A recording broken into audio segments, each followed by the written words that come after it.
बौद्धकालीन शिक्षा व्यवस्था।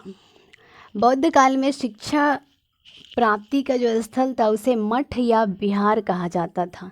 मठ या विहार। शिक्षकों को भिक्षुक या सरमन कहा गया है। बौद्ध काल में शिक्षा दो प्रकार की होती थी, प्राथमिक शिक्षा और उच्च शिक्षा। प्राथमिक शिक्षा सभी जातियों के लिए उपलब्ध था, सभी जातकों के लिए उपलब्ध रहा है। वहीं उच्च शिक्षा में प्रवेश प्रक्रिया होती थी। हायर एजुकेशन लेने के लिए जब आप हायर एजुकेशन इंस्टीट्यूट में जाते हैं तो वहाँ एंट्रेंस टेस्ट या प्रवेश परीक्षा देनी पड़ती थी, ऐसा चीनी यात्रियों ने कहा है। प्राथमिक शिक्षा में प्रवेश करने की जो प्रारंभिक आयु है, जो न्यूनतम आयु है, वो रही थी 6 वर्ष। और प्राइमरी एजुकेशन पूरा करने का जो समय है वो है 6 वर्ष। यानी 6 वर्ष की उम्र में बच्चे ने पढ़ाई शुरू करी, 6 वर्ष लगे उसे अपनी प्राइमरी एजुकेशन पूरी करने में। यानी पूरे 12 वर्ष के हो जाने के बाद ही उसका एडमिशन हायर एजुकेशन में होगा, वो हायर एजुकेशन के लिए जा सकता है।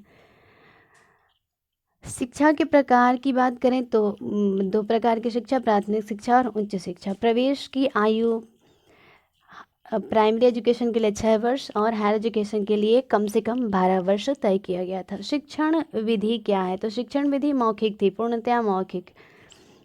वहीं पाठ्यक्रम की हम बात करें तो पाठ्यक्रम को मुख्य रूप से 2 भागों में बांटा गया था, धार्मिक शिक्षा व लौकिक शिक्षा। व्यावसायिक शिक्षा भी प्रदान की जाती थी, हस्तशिल्प की शिक्षा भी दी जाती थी, चिकित्सा शास्त्र की भी पढ़ाई हो रही है।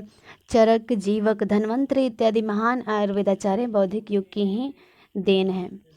संस्कारों की बात करें तो 2 मुख्य संस्कार हमें प्राप्त होते हैं। संघ में प्रवेश के समय प्रवज्जा संस्कार, जो बच्चे की 12 वर्ष की आयु पूर्ण हो जाने पर हो रही है। वहीं संघ छोड़ते समय यानी 12 वर्ष की शिक्षा प्राप्त करने के बाद संघ छोड़ते समय उन्हें जिस संस्कार से गुजरना पड़ता है उसे कहा गया है उपसंपदा संस्कार। धन्यवाद।